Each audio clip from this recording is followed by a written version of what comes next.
Welcome back to Jack's Corner, where truth and reality have a seat at the table.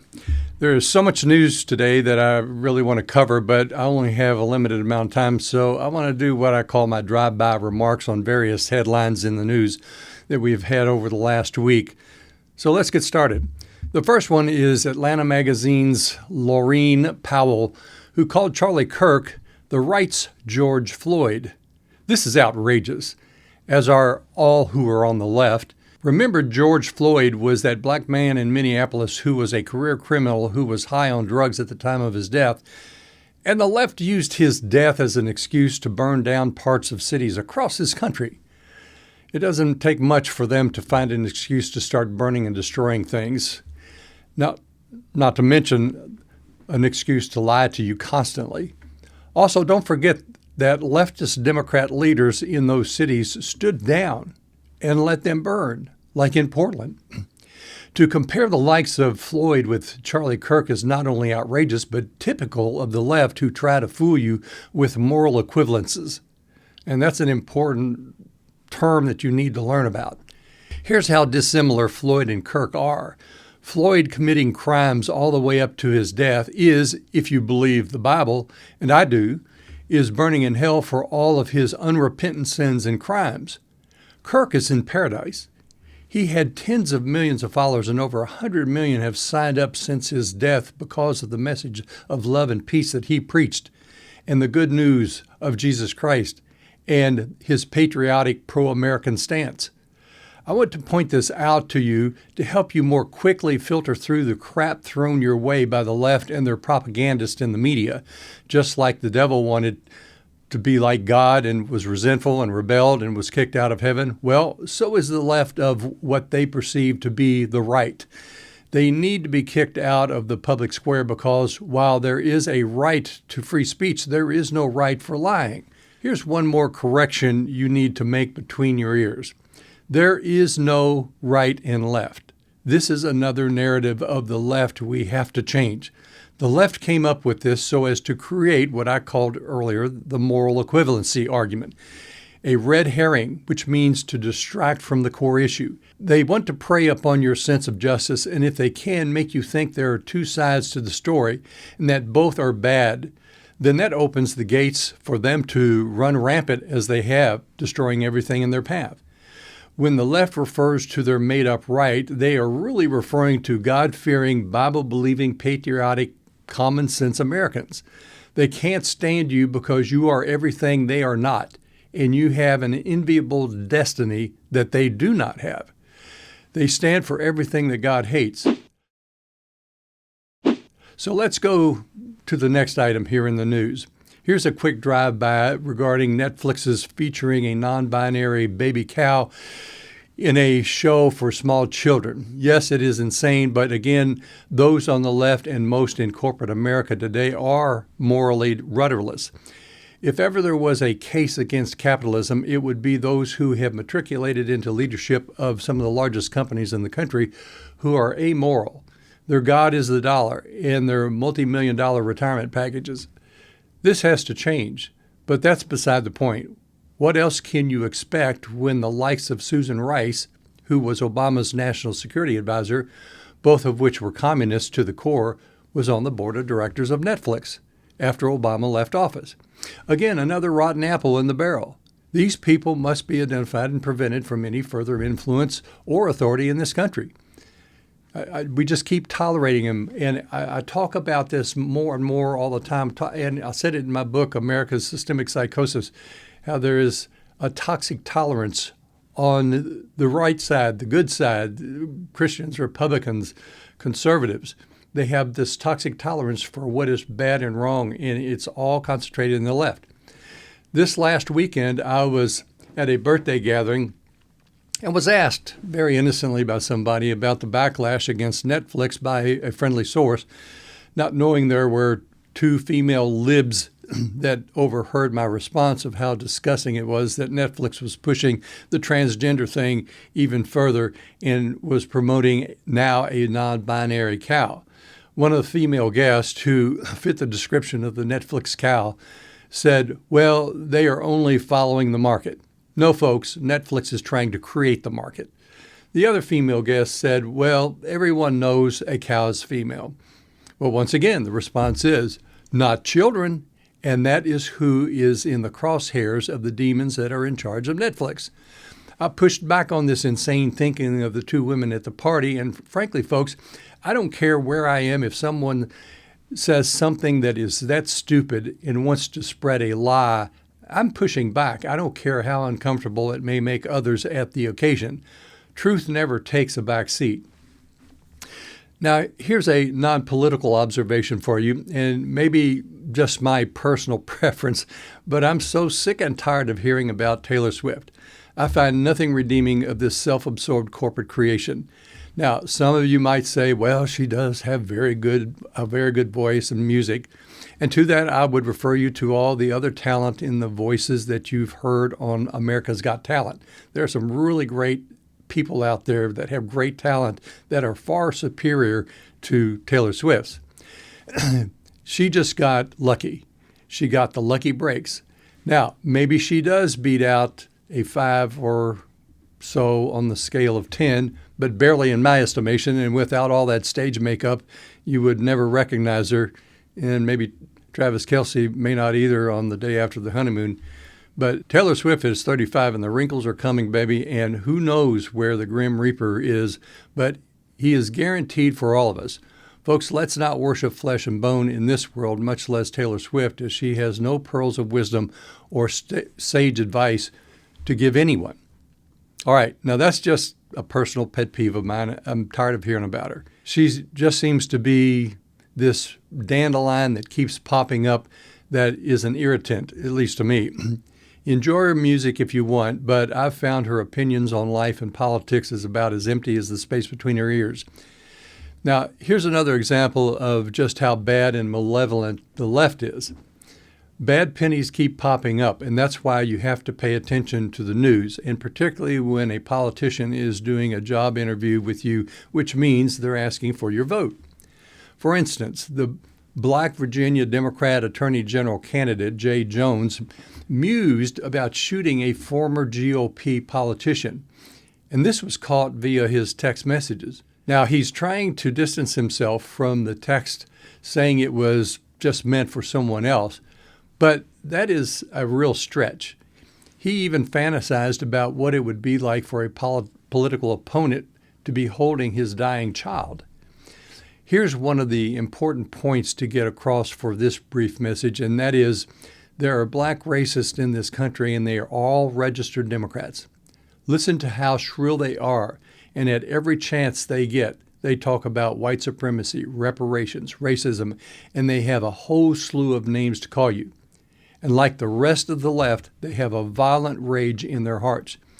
Yes, this Virginia Attorney General candidate and his fellow Democrats in the Black Caucus are empirically racist, given all of their comments and statements.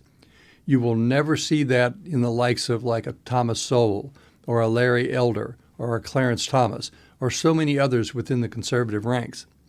Well, I could go on and on for days on this topic, but just so you know, and as just one more example of how violent the left is what this Democrat candidate for Attorney General in Virginia said. You can only imagine the profound injustice that would emanate from his offices if he got elected. Okay, now, the next item here is, well, are you worried about the government shutdown yet? I'm not. I see it as a great opportunity to get rid of a lot of government dead weight. And if you'll remember back in Trump's first term, when there was a shutdown, the stock market went up 10%. So far, the market has gone up under this current shutdown. Now, I hear some people worried about it, and even some on my side of the fence as to how it might affect them. And I don't want to discount their concerns, but let's place the blame where it belongs. Chuck Schumer, the Democrat leader in the Senate, has brought this about because his party is now the party of the left and the communists. In fact, it was just last March that he said that government shutdowns are never appropriate. Well, he shut down the government for his own political survival, to appease the communist left and to try to create an issue regarding medical health care. Once again, the Democrat left is destroying this country. Then there are those who are fearful of the tariffs, which has now been proven to be a financial boon for this country. But then I would ask those who are so easily frightened, particularly their own shadows, when was the last time you made any sacrifices for your country and endured a little temporary discomfort for the sake of the country?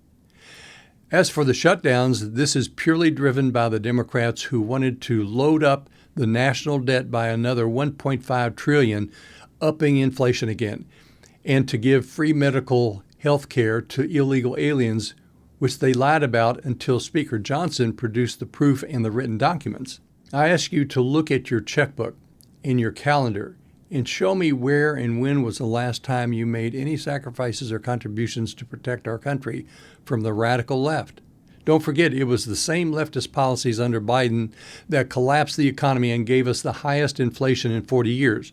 Also, that they could put money in the pockets of their donors and their voting base. It's time to wake up and smell the coffee, folks. Now, moving on. Now, there's not much that England or Germany has to offer today with regards to its laws or that I would want to emulate because they are already dead cultures due to their policies and immigration stances.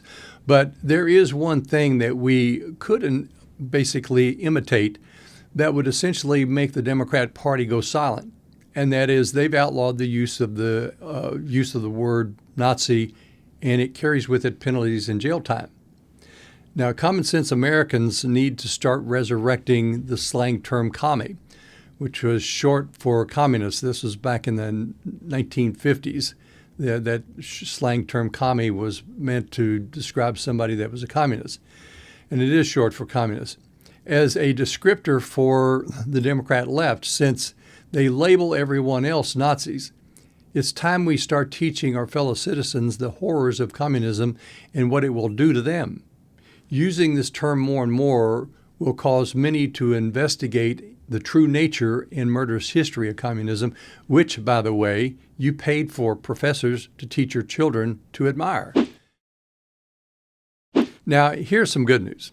CNN Max is in a death spiral because HBO will no longer carry the far-left channel's live feed. There is no conservative thought nor fact-checkers with CNN, and they have become so blatant in their misinformation that CNN numbers have crashed. And that affects advertising dollars and advertising revenue because the advertisers don't want to pay top dollar if no one is watching. That is why I say you can have a huge impact by how you spend your money or your time. Let the revenue dollars dry up, and so do the lies of the left. Well, here's a quick one that I can't resist, and that is the radical actress Jane Fonda, who many of you might not know, but she had the nickname of Hanoi Jane when she went over to Hanoi during the Vietnam War and gave aid and comfort to our enemies while our boys were dying in the war in South Vietnam. She is a total wretched human being. She recently showed up her 90-year-old cake makeup face again only to try to remain relevant and spread her toxic leftist ideas. But this is her last hurrah, and then she has to face her judgment. And yes, the heathen do rage all the way to the end.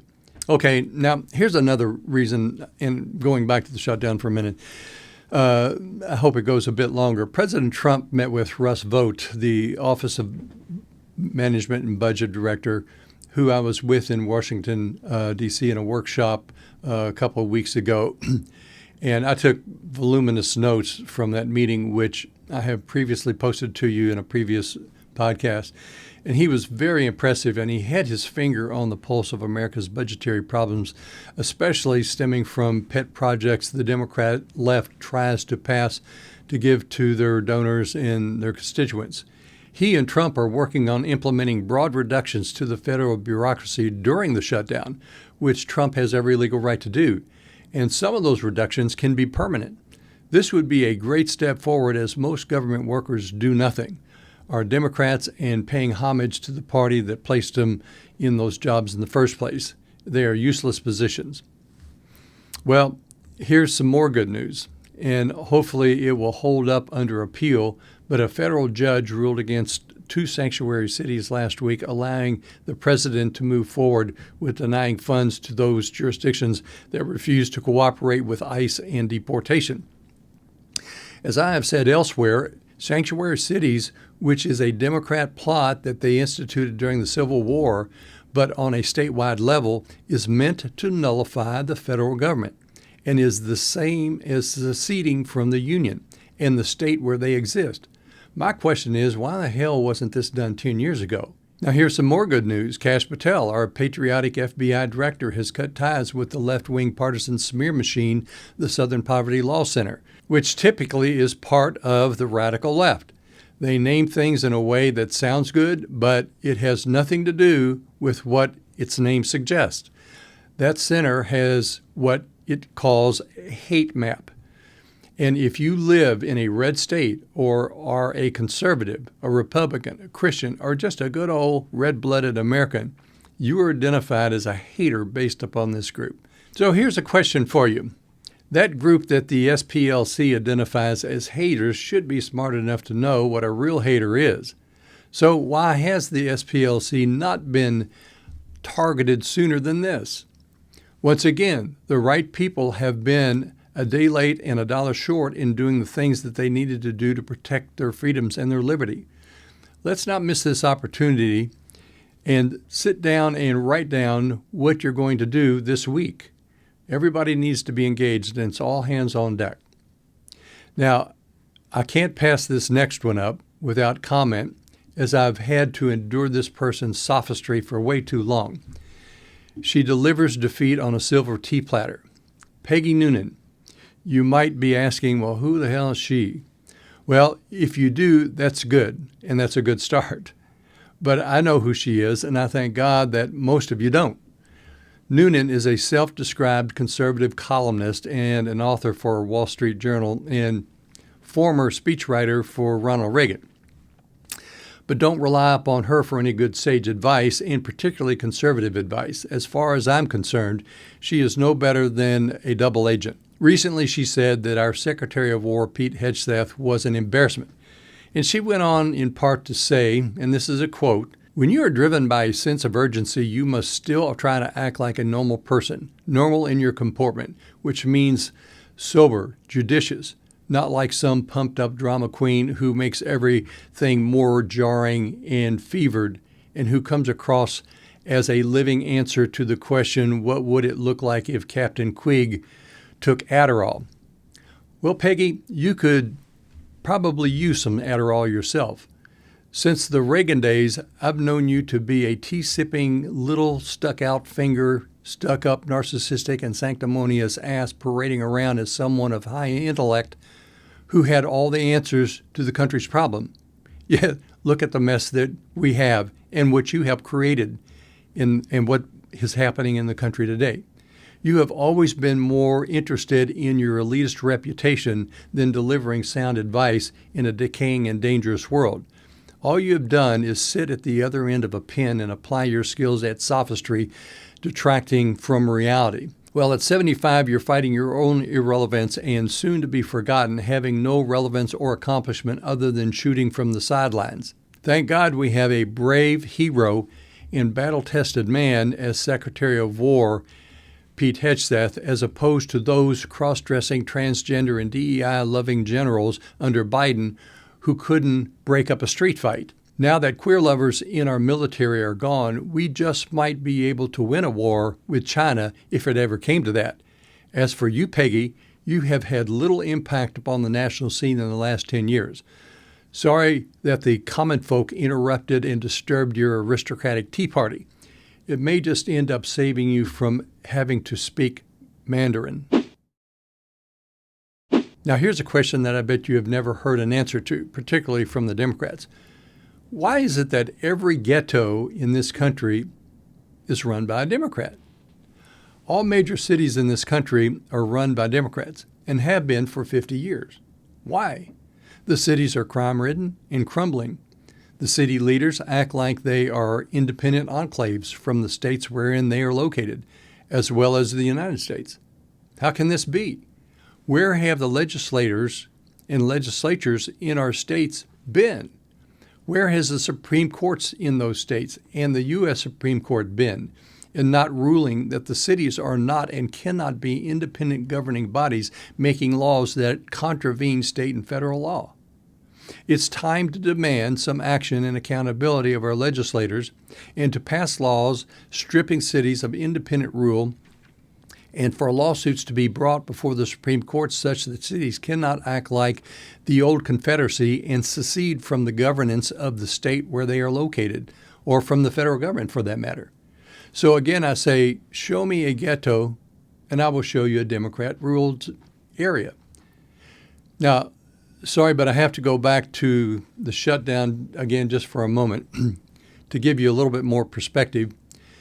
There were 42 Democrats that voted to keep the government shut down. Now remember, it takes 60 votes.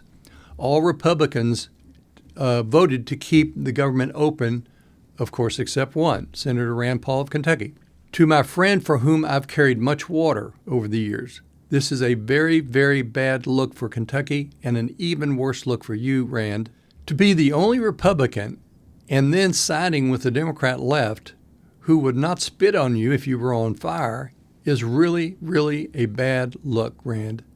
There is no justifiable reason for your vote against keeping the government open. What did you think you could possibly accomplish by that? To what end and to what purpose, I ask you? This is a losing chess move. You and Thomas Massie are becoming problematic as your message is ambiguous, and being the only Republicans to vote against your colleagues shows your message and position has no support. So you can only conclude that your reasoning is no solution, you have no solution, and you are a very poor salesman for your cause. One thing is for sure, you know how to win enemies and lose friends. To my Kentucky subscribers and friends, while both these representatives are far better than any Democrat leftists, it's time that you start calling Massie and Paul and letting them know of your displeasure. At the very least, email or write them a letter today. This is your one call to action for this week.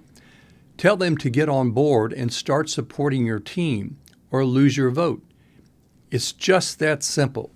After all, they are your representative, and Kentucky voted for Trump by about 65%. So they clearly are not supporting the president whose agenda you voted for. Now let me talk to you about the violence on the left, that the Democrat left is once again trying to tell you that it is your fault or the fault of the right. Let me disabuse you of one important fact, and hear me on this. The left always strives for moral equivalency. You've heard me use that term before. And if there is anything they are not, it's moral. So when we talk about different sides of the political spectrum, there is only the left and common sense. There is no such thing as left and right. Now, to the main topic being the violence in the country, all of the political violence is occurring within the Democrat left and those who have fallen victim to their lies. For example, we have Chicago Mayor Johnson, backed up by the Democrat governor of Illinois, Governor Pritzker of the Hyatt Hotel fortune, who have ordered the police not to help ICE agents. Imagine that.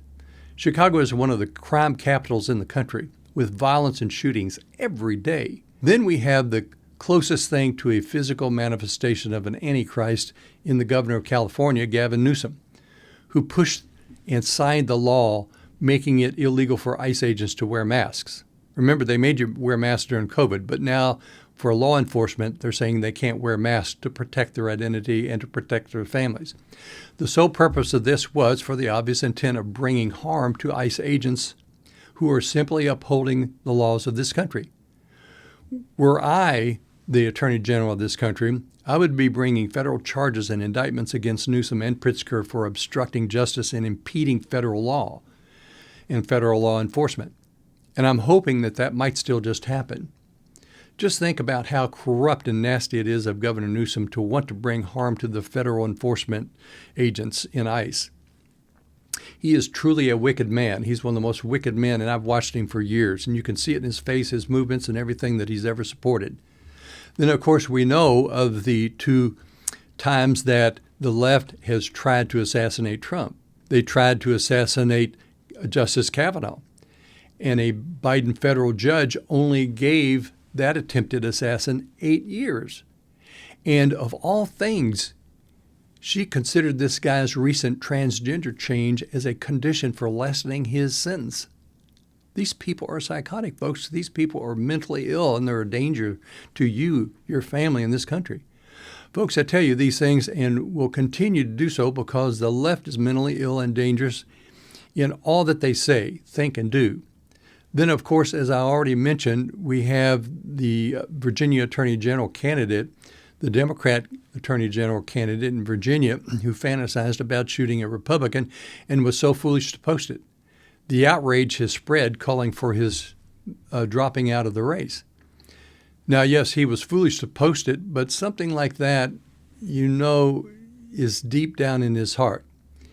He is simply speaking what's on his heart and what's on the hearts of many on the left. They are very hateful people. And let's not leave out New Hampshire's Democrat candidate, Stephanie Shaheen, who of late refused to condemn the violence of the left. And then we have New York mayoral candidate and communist Mandami, who refused to condemn global jihad. And then, of course, there are all those on the left that celebrated the assassination of Charlie Kirk. I could go on and on with this, folks, and give you example after example of leftist terrorism and violence. So why do I tell you all of this? I do so to eliminate your tolerance. I'm going to say that again. Why do I do this? I do this to eliminate your tolerance. I do so to make you intolerant of this kind of corruption that is threatening the very peace and stability in this country. Do not be gaslit by those on the left who want you to believe that everyone is guilty of political violence. So that's why they come up with the right-left dichotomy. No, they are not. They are not nonviolent people. They are not immoral people. That is just another lie from the depths of hell. Okay, folks, well, that will do us for today, but I want you to remember, given all that I've talked about, the violence, where it's coming from the left, what is your action plan for this coming week? Each one of you have a representative of Congress, and you have one in your state legislature as well. Let your voice be heard. Even if you know they agree with you, they need to hear that of the right things that they support and that you're supporting and that you agree with. And if you have a leftist representative, then let them know what you think. And then call their opposition and offer them your help. Okay, well, that's enough said for today.